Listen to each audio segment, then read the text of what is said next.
أخجل أوز دين سحب وكبن راس حيدش ويش إيش حيز ده بري باش يبقى وكبن بر الله خير بقى إذا لاتر ساري تدعي كلات. Башир Дзангиев на улице Колхозной живет больше 60 лет. За это время здесь многое изменилось, рассказывает он, кроме этих старых столбов. Сейчас это самая насущная проблема жителей. Деревянные столбы установлены больше полувека назад, уже давно пришли в негодность, но на них все еще закреплены электропровода. Опоры, по которым они тянутся, просто сыпятся от легкого касания, говорят жители. Нетрудно представить, что будет при сильном ветре или дожде.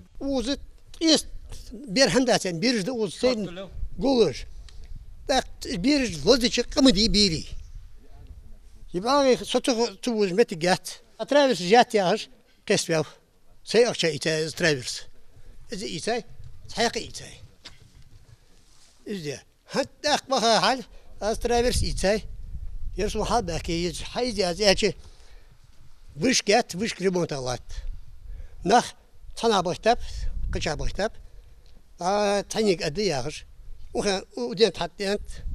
этой улице живет больше 30 семей. Многочисленные обращения в местную администрацию и МРСК никаких результатов не дают, сетует Башир. Впрочем, проблем с перебоями электричества и слабым напряжением у жителей улицы нет.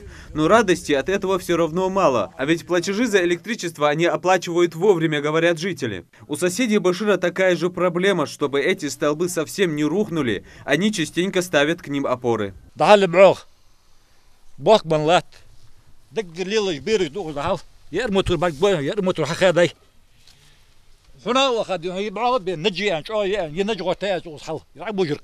Такая плачевная картина наблюдается по всей улице Колхозная. К примеру, вот этот так называемый столб может в любую минуту обрушиться на крышу жилого дома. Правда, кроме самих жителей, этот факт вряд ли кого волнует. Увидев съемочную группу, люди спешат поделиться о своем наболевшем. Но проблема у всех одна. Кроме опасности для жизни, которую несут старые столбы, так еще на них невозможно установить фонари. В темное время суток улица практически погружается во тьму.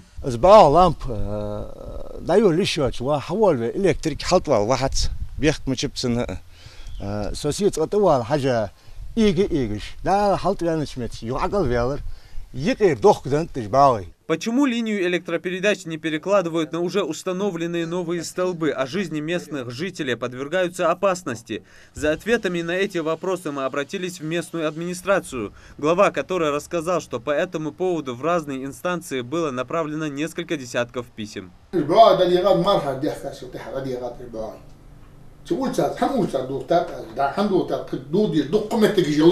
Непосредственно по балансе